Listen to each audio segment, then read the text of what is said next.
Bismillahirrahmanirrahim. Assalamualaikum warahmatullahi wabarakatuh. Alhamdulillah wassalatu wassalamu ala Rasulillah wa ala alihi wa sahbihi wa man tabi'ahu wa wala wa la hawla wa la quwwata illa billah.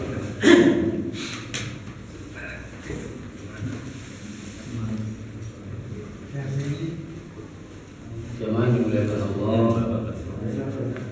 Alhamdulillah hari ini Allah Subhanahu wa taala memberikan kita nikmat iman, Islam, dan kesehatan sehingga kita bisa melaksanakan sholat maghrib berjamaah.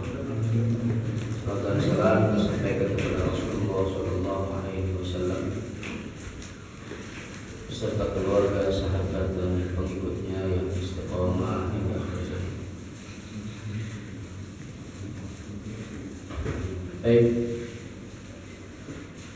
kita lanjutkan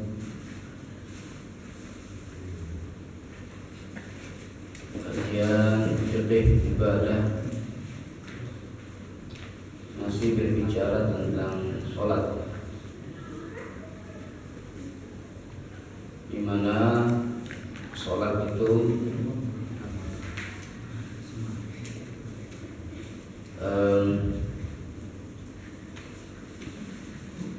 syariatnya itu ditetapkan di dalam Al-Quran dan juga hadis untuk lebih dari satu.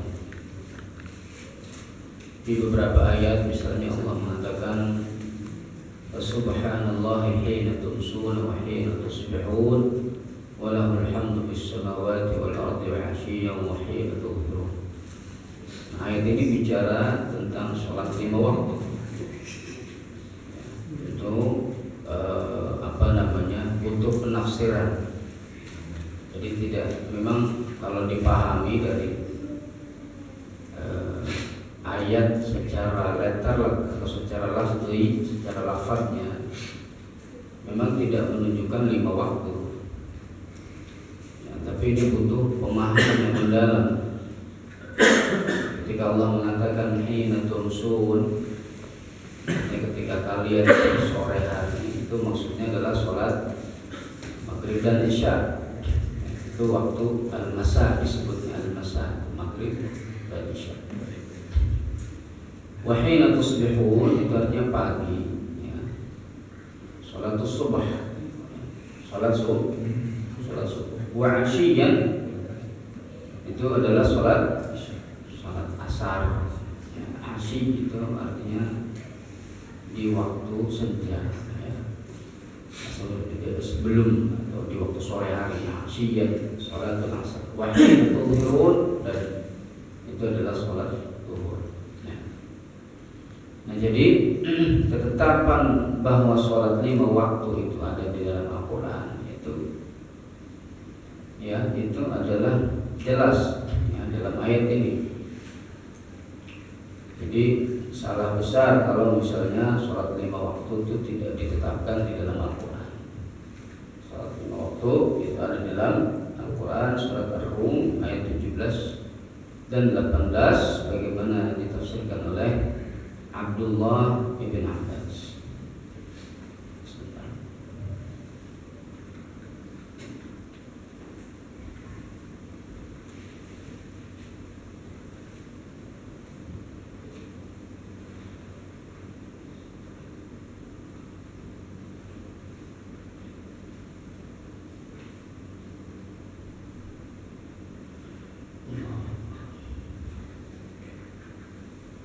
Baik, itu di dalam Al-Quran. Kemudian dalam hadis, yaitu hadis Al-Isra' As-Sabiq, rawahu Al-Bukhari, dan juga akan diriwayatkan oleh Imam Bukhari dan Muslim dari Ibnu Abbas radhiyallahu anhu, anna Nabi sallallahu alaihi wasallam ba'atha Mu'adzan radhiyallahu anhu, bahwa Nabi sallallahu alaihi wasallam mengutus Mu'adz radhiyallahu anhu ke Yaman. Faqala ud'uhum ila syahadati an la ilaha illallah. Maka Nabi menyampaikan kepada Mu'adz, serulah mereka untuk bersyahadat ya, bahwa tidak ada Tuhan selain Allah, wa anni Muhammadan Rasulullah, dan bahwa aku adalah Muhammad Rasulullah utusan Allah. Fa innahum ata'u lidzalik, kalau mereka mau mengikuti, fa'alimhum, maka beritahu mereka, anna Allah qad iftarada 'alaihim, bahwa Allah telah mewajibkan kepada mereka 5 sholawat, 5 salat fi kulli yaumin wa lailah, di setiap hari dan malam. Kemudian sabda Nabi sallallahu alaihi wasallam kepada orang Arab Badui, alladzi sa'alahu amma yajibu 'alaihi minas shalah, ketika ditanya apa yang wajib baginya, Nabi mengatakan 5 shalawatin fil yaum wal lailah, 5 waktu ya di siang dan malam. Qala al-Arabi hal 'alayya ghairuha, kata orang Arab ini, apakah ada kewajiban lain untuk saya selain sholat itu, selain yang 5 waktu tadi? La illa an tatawwa, kata Nabi, tidak, kecuali kamu kerjakan secara sukarela. Baik. Nah, kemudian kita juga bicara tentang kedudukan sholat ini di dalam agama. Agama ini, bahwa sholat ini adalah afdal ibadah al-badaniyah ala al-itlaq. Sholat ini adalah ibadah yang paling utama, ibadah fisik yang paling utama. Nah, itu berdasarkan sabda Nabi sallallahu alaihi wasallam ketika ditanya afdalul amal, ya, apa itu amalan yang paling utama? Nabi mengatakan as-shalah. Qala tsumma ma, lalu apa lagi, kata sahabat itu? Tsumma as-shalah, ya, lalu salat. Tsumma ma, qala as-shalah. Nabi mengatakan itu 3 kali. Salat marratin, jadi salat. Nah, kemudian di dalam Sahih Bukhari dan Muslim bahwa 2 salat yang dilaksanakan oleh seorang muslim ada ansaliman, ya, pelaksanaan yang selamat, maksudnya yang benar. Takunani kafarah, itu bisa menjadi penghapus lima bainahuma, antar keduanya, minat dunubi, di antara dosa-dosa. Jadi misalnya sholat subuh dan zuhur, ya, maka 2 sholat itu yaitu akan menghapus dosa yang terjadi di antara sholat subuh dan zuhur. Begitu juga zuhur dan asar, ya, itu juga akan menghapus dosa yang terjadi, yang kita lakukan, ya, itu adalah itu diampuni oleh Allah Subhanahu wa taala antara zuhur dan asar. Begitu juga asar dan maghrib. Jadi kalau kita, ya, senantiasa menjaga sholat 5 waktu, ya, menjaga sholat 5 waktu, itu insya Allah kita bersih dari dosa. Sebagaimana dalam hadis yang lain bahwa sholat 5 waktu itu seperti kita punya rumah di sisi sungai, ya kan, river side. Itu bukan sungai Ciliwung itu, Pak. River side, ya beneran river side-nya betul-betul ya sungainya sungai bening gitu. Kita bisa mandi di situ, ya. Jadi ibaratnya kita punya sungai, kita tinggal di sisi sungai. Terus kita mandi sehari 5 kali, ya kan? Nah, pasti bersih kan? Ya kan? Nah, bersih. Ada keringat dikit langsung mandi, keringat dikit langsung mandi, keringat dikit langsung mandi. Apalagi kalau dalam konteks dulu, ya, Nabi dan para sahabat itu kan nggak gampang keringetan, ibaratnya kan, bukan negara tropis, ya, kering. Ya pasti ya sangat bersih sekali. Nah, itulah kira-kira sholat 5 waktu. Maka Nabi SAW menegaskan as-shalawatul khams yamhullahu bihal khataya. Sholat 5 waktu itu, ya, Allah akan menghapuskan dengannya segala dosa-dosa dan kesalahan. Kalau Rasulullah SAW, kemudian juga Nabi mengatakan, man atammal wudu, barang siapa menyempurnakan wudu sebagaimana diperintahkan Allah, fas-shalawatul maktubat kafaratun lima bainahunna, maka sholat fardu itu adalah penghapus dosa di antara, ya, di antara sholat-sholatnya, di antara sholat-sholat tersebut. Nah, sebaliknya orang yang menganggap atau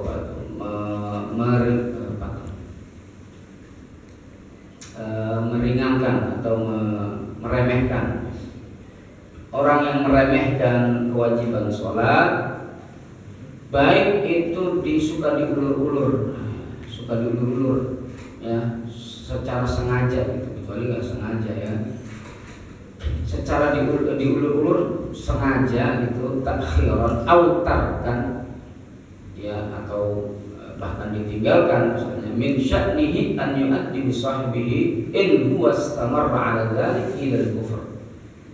Itu kalau terus-terusan ditinggalkan sholat itu ya, itu bisa menyebabkan pelakunya kepada kufuran, menjerumuskan pelakunya kepada kekufuran. Ya. Al-'ahdul ladzi bainana wa bainahum as-shalah. Itu kata Nabi. Beda antara kita dengan orang-orang yang tidak Islam itu adalah apa? Sholat. Ya. Maka ya, itu betul-betul sholat ini harus kita perhatikan. Ya. Jangan kita remehkan itu, misalnya pelaksanaannya. Jangan suka dimepet-mepetin. Ya, sholat zuhur ya dilaksanakan akan, walaupun secara fikihnya sah saja. Ya, akhir sholat zuhur itu kapan? Sebelum asar. Ya, sebelum asar itu. Artinya ya sah saja secara hukum, tapi secara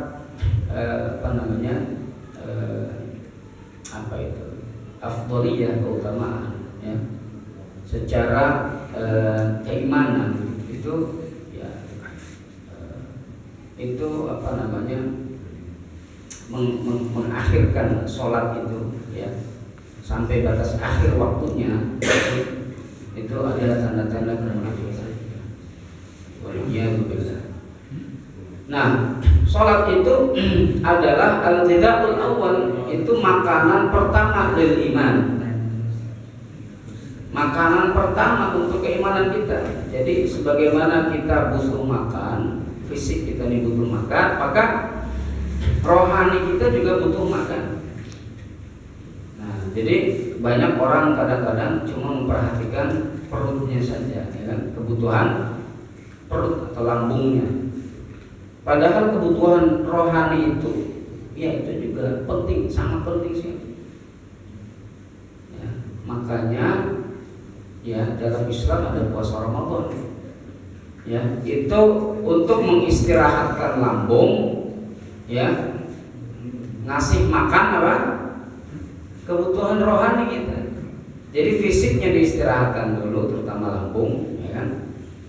Nah, supaya apa? Supaya rohani kita ini lebih bisa menerima ya gizi yang bermanfaat, ya, makanan-makanan rohani yang bermanfaat. Maka ya, di bulan Ramadan kita perbanyak makanan rohani itu, perbanyak ibadah. Nah, memang itulah Allah jadikan Ramadan ya itu sebagai bulan untuk ya mengecas keimanan, bulan untuk memperbaharui keimanan, bulan untuk menyehatkan kembali iman kita kepada Allah Subhanahu wa taala. Dan sholat ini adalah salah satu dari makanan itu, ya, al-ghidha'ul awwal lil iman. Jadi makanan yang pertama untuk keimanan kita. Nah, Imam Ahmad sebagaimana dari Ummu Aiman, jawab Imam Ahmad an Ummi Aiman radhiyallahu anha anna Rasulullah sallallahu alaihi wasallam qala la tatrukis sholata muta'ammidan. Rasulullah sallallahu alaihi wasallam bersabda, jangan kamu tinggalkan sholat ya secara sengaja. Fa innahu man taraka sholata muta'ammidan, maka barang siapa yang meninggalkan sholat secara sengaja, faqad bari'at minhu dhimmatullah wa rasuluh, maka telah zimmah Allah itu dan Rasulnya itu terbebas dari. Jadi artinya orang yang meninggalkan sholat itu tidak ada lagi jaminan dari Allah dan Rasulnya untuk dirinya. Ya, nauzubillahi min dzalik. Itu orang yang meninggalkan sholat dengan sengaja. Nah, kemudian kita bicara tentang hukum fikihnya, bagaimana hukum tarikis sholat, hukum orang yang meninggalkan sholat itu. Tarikus sholat, orang meninggalkan sholat itu ada dua kemungkinan, imma atau tiga ya. Qatarakaha kasran wa tahawunan, bisa jadi kondisi pertama dia meninggalkan sholat itu karena meremehkan dan malas-malasan. Ada kayak gitu Pak? Ada. Malas-malasan dan meremehkan. Banyak ya. Nggak ada di sini insyaallah. Sini hati-hati. Amin pokoknya. Pokoknya amin aja ya. Amin aja dulu. Jadi ada yang meninggalkan sholat karena dia malas dan meremehkan. Au tarkuha juhudan laha. Ada yang meninggalkan sholat itu karena menentang kewajibannya. Nah, jadi kalau kayak gini parah nih. Maksudnya dia meyakini sholat itu nggak wajib. Ngapain sih? Awis ikhfafan biha. Jadi meremehkan. Maksudnya itu meremehkan kewajiban. Dia mengatakan sholat nggak wajib. Nah, itu namanya juhud. Bukan suhud ya, bukan suhud. Juhud dan jahid itu artinya ngeyel.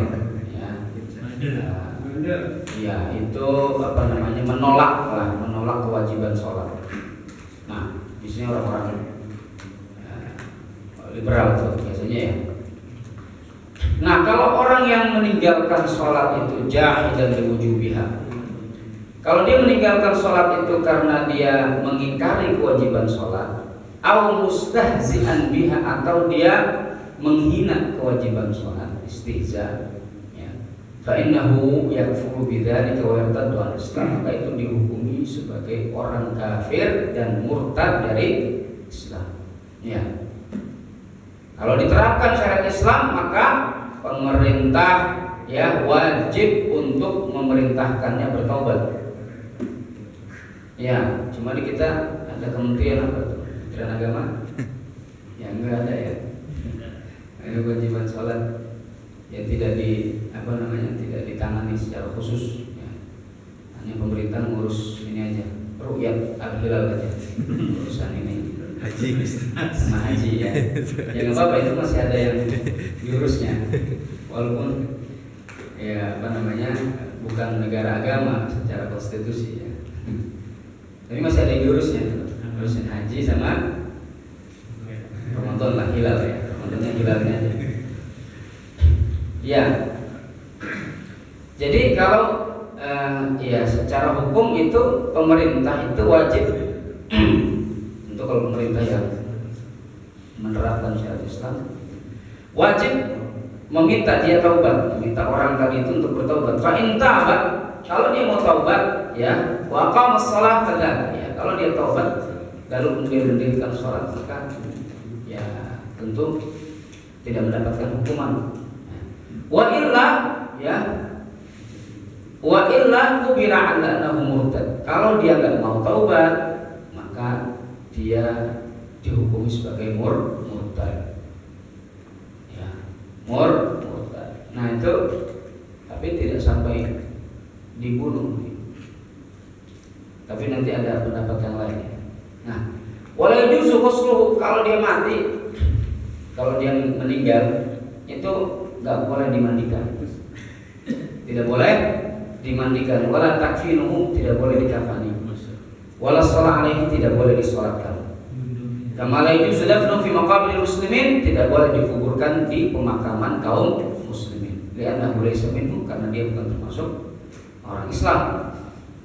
Nah, itu kalau dia menolak kewajiban sholat. Jadi misalnya dia mengatakan sholatnya kan gak wajib, nah misalnya gitu. Kenapa kayak nggak sholat? Karena sholat gak wajib, misalnya gitu. Nah, itu wajib dimintai taubat itu. Yang dimintai taubat. Nah, walaupun tentu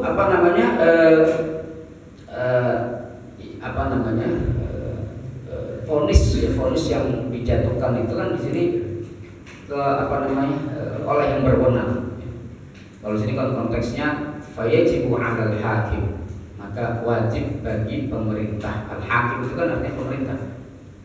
An ya'murahu bitaubah, memerintahkan dia bertaubat. Kalau dia nggak mau taubat, ya maka dipastikan dia murtad. Nah, konsekuensinya tidak boleh dimandikan, tidak boleh dikafani, tidak boleh disolatkan, tidak boleh dikubur di pemakaman kaum muslim.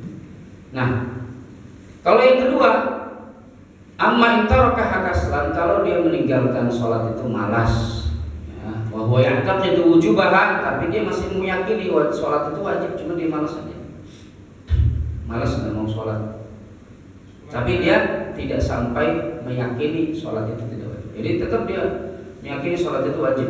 Fa innahu yukallaf min qibalil hakim biqada'iha wa taubah an maksiatit tark.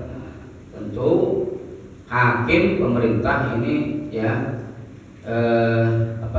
diminta untuk menyampaikan kepada mengadili orang tadi itu untuk segera bertobat ya dari bermaksiat kepada Allah, yaitu dari meninggalkan sholat. Fa illam yanhad ila qada'iha wajib qatluhu hadda.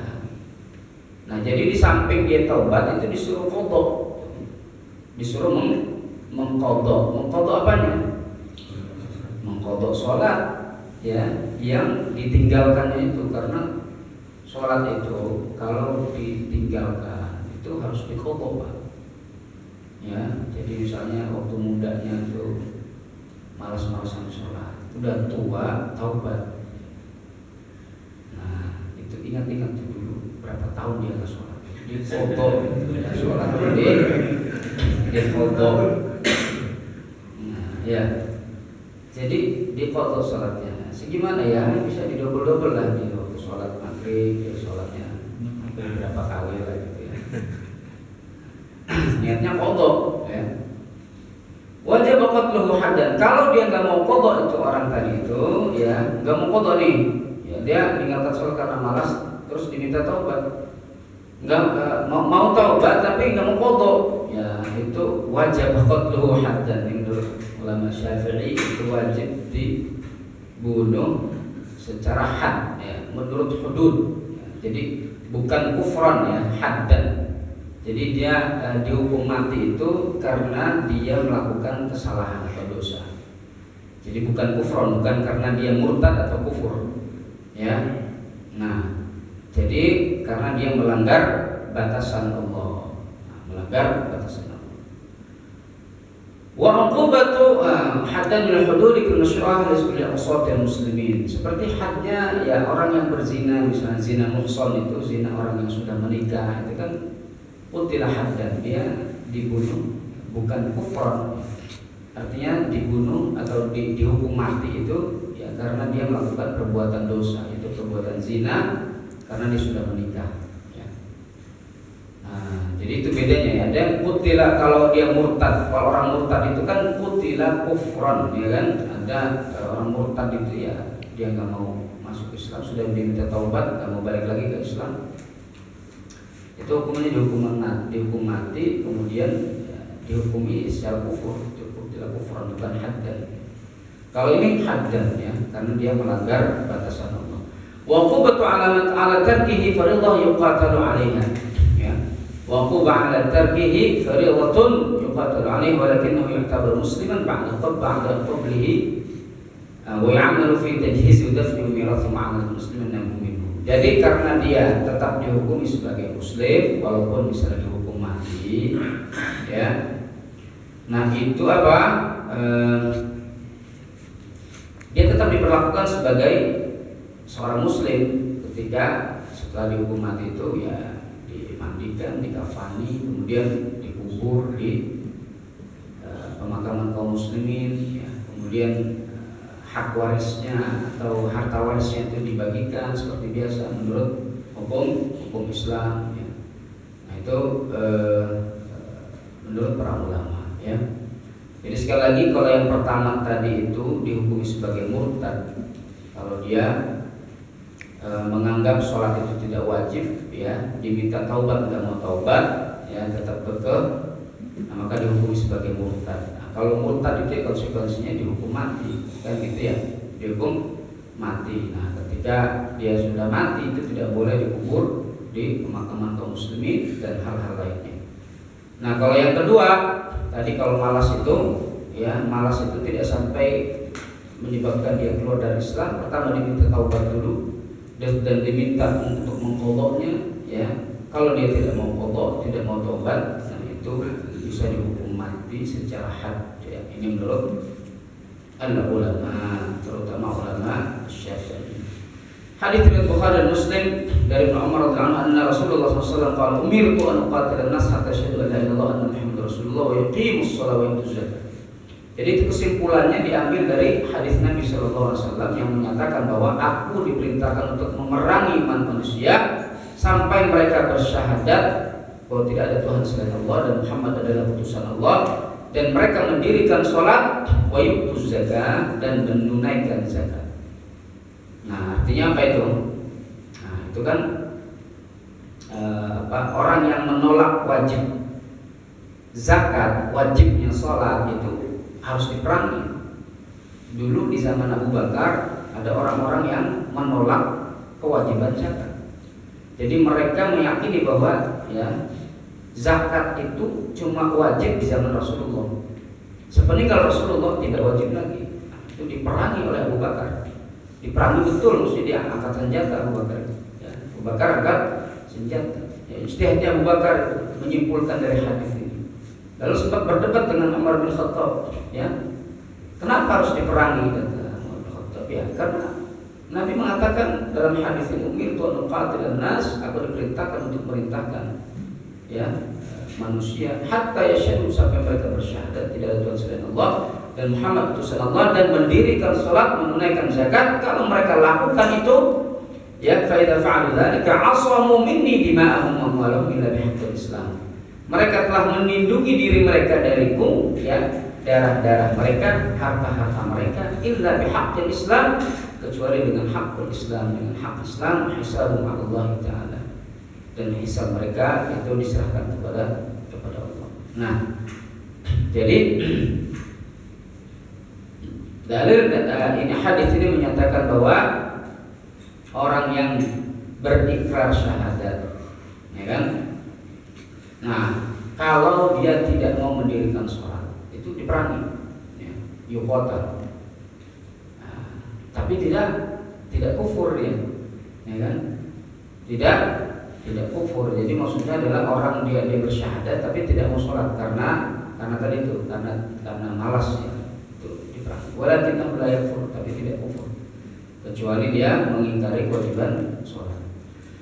Nah, hadirin dimuliakan Allah Subhanahu wa taala, kemudian ini hadis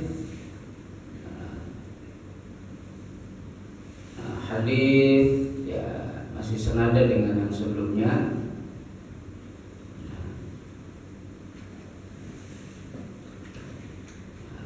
Kita langsung masuk ke awqatus shalawat al-mafruḍah. Waktu sholat fardu. Kapan itu? Shalawatul khams kullu minha laha waqtun muayyan. Dzu bidayatin la tasihhu illa idza qaddamta 'alaiha. Jadi waktu sholat itu, sholat 5 waktu itu sudah ada waktu-waktunya. Dia ada waktu mulainya, ada waktu akhirnya. Nah, kalau kita sholat duluan sebelum waktunya masuk, sah apa enggak sholatnya? Enggak sah. Belum masuk waktu zuhur, dia sudah sholat duluan. Sah enggak sholat itu? Enggak sah. Jadi tidak sah kalau kita melaksanakan duluan. Wa dzuniha, juga punya akhir. Kalau kita lampaui itu, bisa udah lewat waktunya kita sholat, enggak sah, kecuali enggak sengaja, kan gitu ya. Misalnya subuh kesiangan, bangunnya jam 7, subuh kesiangan, bangun jam 7, boleh nggak sholat itu? Boleh kalau ketiduran, kan? Seminggu 3 kali. Jadi boleh karena apa? Karena ketiduran atau lupa. Orang lupa, ada juga lupa, kan? Bisa lupa tuh. Saya juga pernah tuh lupa. Jadi itu habis apa? tahu-tahu Wis ronda. loh belum sholat, waktunya udah lewat ya. Jadi kadang-kadang ya lupa. Seperti dulu juga para sahabat ketika mereka, tapi ini lupanya para sahabat itu ngurusin musuh ya. Jadi mereka sibuk berperang kan, sampai kemudian kelewatan waktu sholat asar ya, kelewatan waktu sholat asar. Udah masuk waktu maghrib belum sholat asar. Nah, jadi gimana? Sholat asar dulu apa maghrib dulu?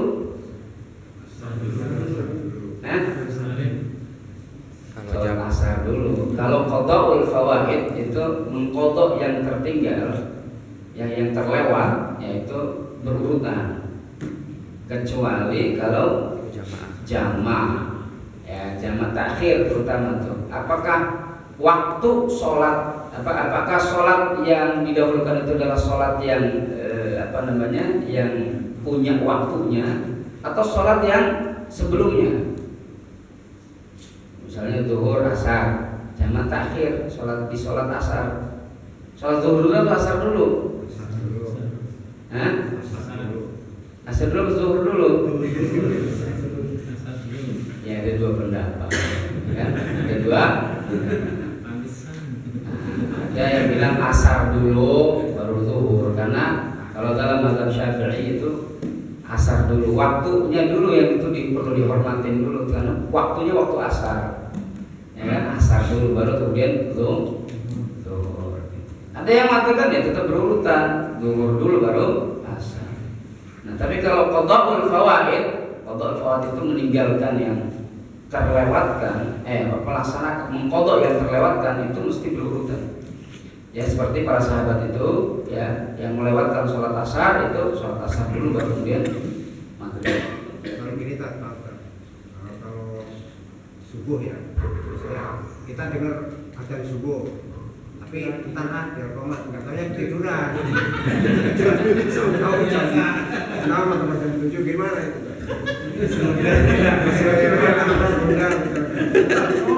Ronda yang disalahin. Ya tetap sholat. Qadha, dia qadha. Kalau waktunya sudah lewat berarti kan qadha. Niatnya qadha. Tapi nggak selesai. Nah, Sekali keluar. Soalnya nggak dengar azan. itu urusannya sama Allah. Secara hukum fikih tetap itu sholat ya, wajib sholat qadha. Ya, qadha dengan ada kan, kalau niatnya itu dilafadzkan itu kan yang biasa orang ucapkan itu adaan lillahi ta'ala, itu ada itu artinya ya dia laksanakan saat itu. Tapi kalau dia laksanakan di luar waktu, maksudnya waktunya sudah lewat atau mengqadha, ya berarti itu bukan ada, tapi namanya qadha, qadhaan lillahi ta'ala kan gitu ya. Baik. Nah, Allah mengatakan dalam Al-Quran, inna sholata kanat 'alal mu'minina kitaban mawquta, sungguhnya sholat itu ya telah diwajibkan bagi orang-orang beriman, kitaban mawquta. Ya menurut waktunya. Ai kanat fardhan muhaddadah, fardu yang dibatasi oleh waktu khusus. Wa qad tsabata fil ahadits an Jibril alaihi salam ja'a ila Nabi, sebagaimana dalam hadis-hadis yang sahih bahwa Jibril datang kepada Nabi SAW ba'da an furidatus shalat al-khams, setelah diwajibkan sholat lima waktu, ya'rifu awqataha. Jadi yang ngasih tahu Rasulullah SAW tentang sholat lima waktu itu kapan waktunya itu Jibril. Setelah ya diwajibkan sholat lima waktu, Jibril ngasih tahu nih waktu-waktunya, ya kan? Wa yadbatu lahu waqtu kullin minha ibtida'an wa intiha'an.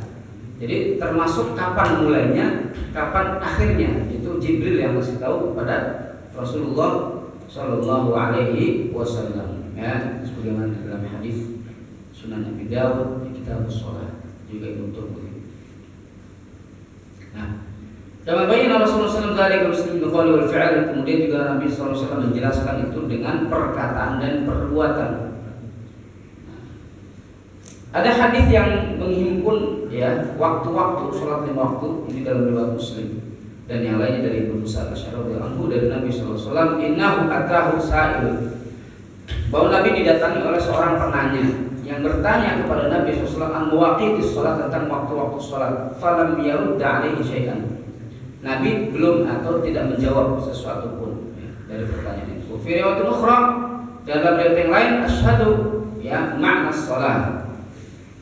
Qala ya ishhad ma'na shalah. Ishhad ma'i as-shalah, ini mungkin salah ketik. Ishhad ma'i as-shalah, ya saksikanlah ya atau makna ini atau ma'i harusnya ini. Saksikanlah bersamaku salat ya. Qala fa aqama al-fajr. Maka beliau mengatakan, lalu beliau Nabi sallallahu alaihi wasallam mendirikan atau melaksanakan salat fajar, salat subuh. Hina insyaqqal fajr. Ketika apa? Insyaqqal fajr itu fajar terbelah. Jadi kapan itu fajar terbelah? Akan ada fajar kadhib, ada fajar shadiq. Fajar kadhib itu artinya fajar yang bohong, maksudnya belum waktu subuh, tapi rada kemerahan itu, tapi gelap lagi, gitu ya. Itu fajar kadhib. Nah, fajar shadiq itu ya ketika sudah ada apa tuh kemerahan gitu ya di ufuk ya, di ufuk timur, ya kan? Timur itu terlihat apa namanya rada terang gitu, bukan kemerahan sih, rada terang. Itu artinya waktu fajar. Wa nasu la yakadu ya'rifu ba'dhum ba'dha. Ya. Nah, kemudian wa nasu la yakadu ya'rifu ba'dhum ba'dha, dan orang-orang pada waktu itu hampir ya tidak bisa mengetahui. Kalau zaman dulu kan nggak ada lampu ya Pak. Jadi kira-kira tuh rada-rada ya kelihatan tapi gelap gitu. Kan beda kalau malam hari kan gelap gulita ya Pak. Itu kalau sudah waktu subuh tuh rada-rada terang sedikit ya. Kira-kira kalau kondisi gelap itu ya hampir kita tidak mengetahui. Tapi kalau gelap gulita kan kita sama sekali tidak bisa mengetahui itu. Kalau waktu subuh itu ya itu hampir kita tidak bisa mengenali satu sama lain. Tsumma amarahu faqama bidzuhr. Nah, kemudian beliau melaksanakan salat maghrib hina waqa'atis syamsu, ketika matahari terbenam. Tsumma amarahu faqama isya, lalu melaksanakan salat isya hina ghaba syafaq, ketika syafaq itu yang kemerahan itu ya hilang. Jadi kalau waktu maghrib itu adalah saat terbenamnya matahari ya.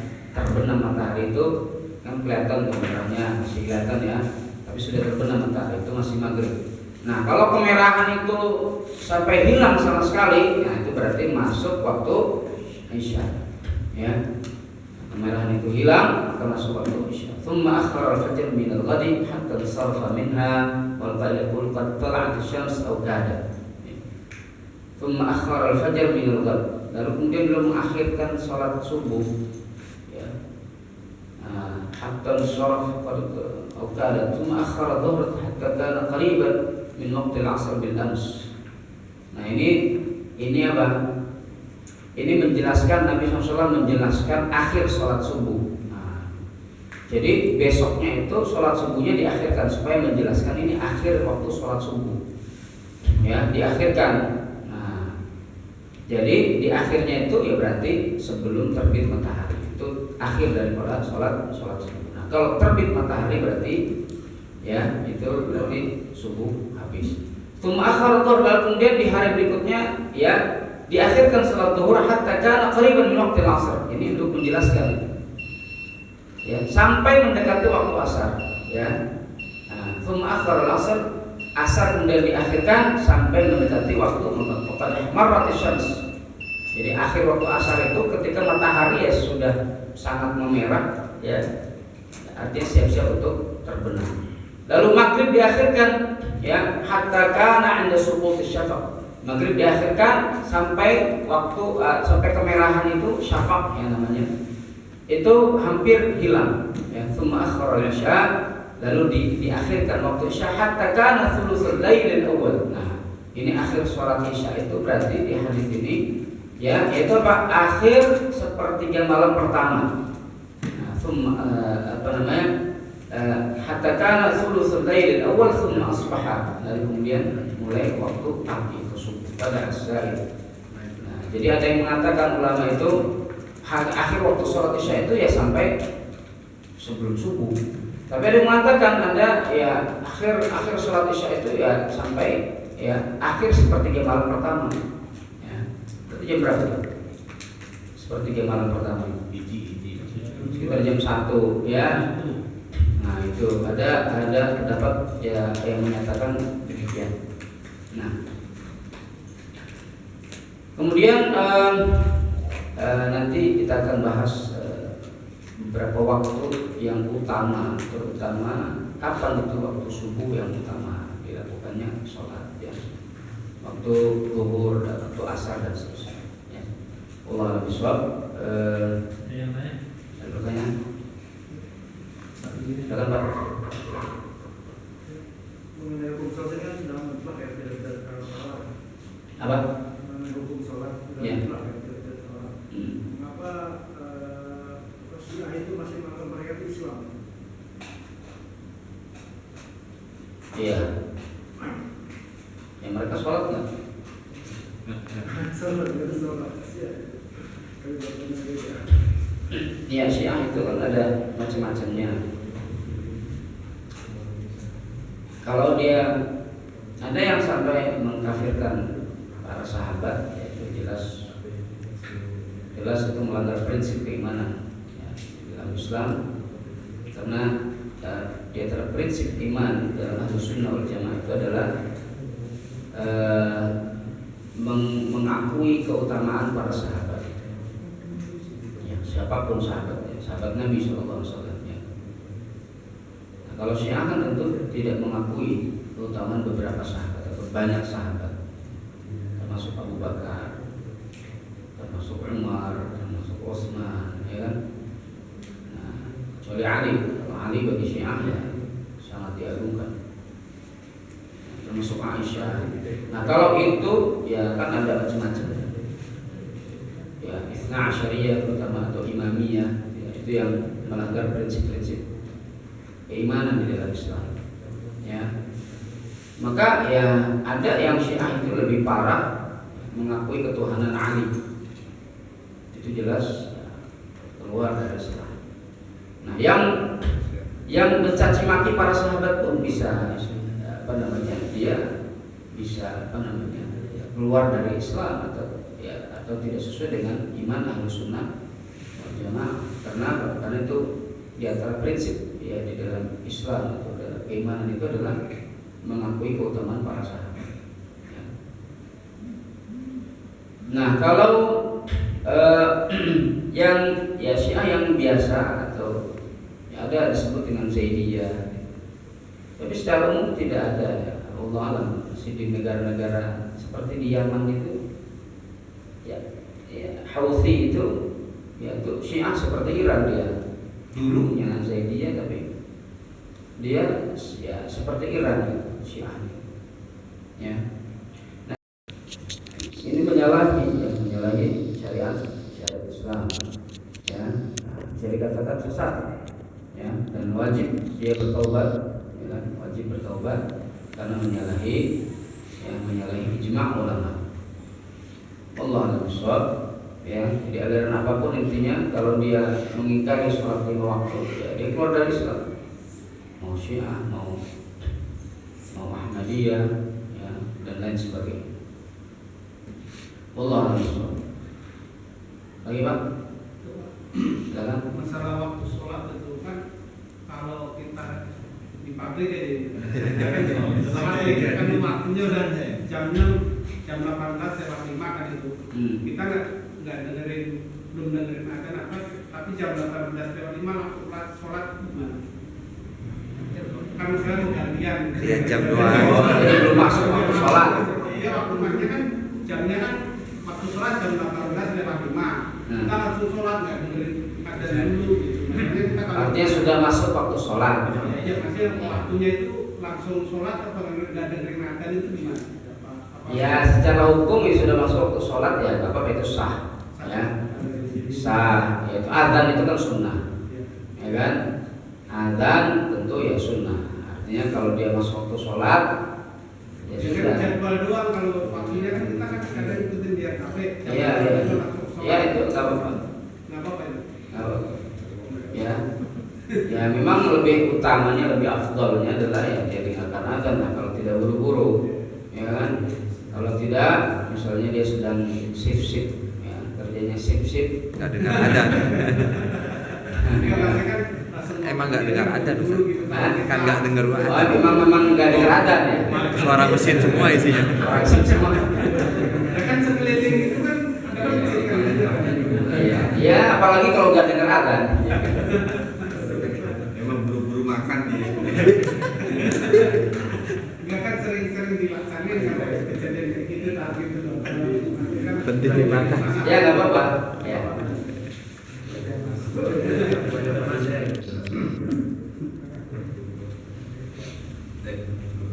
Cukup ya. Baik, kita akhiri pertemuan kita dengan baca alhamdulillah. Alhamdulillah. Subhanallah. Subhanallah. Baik.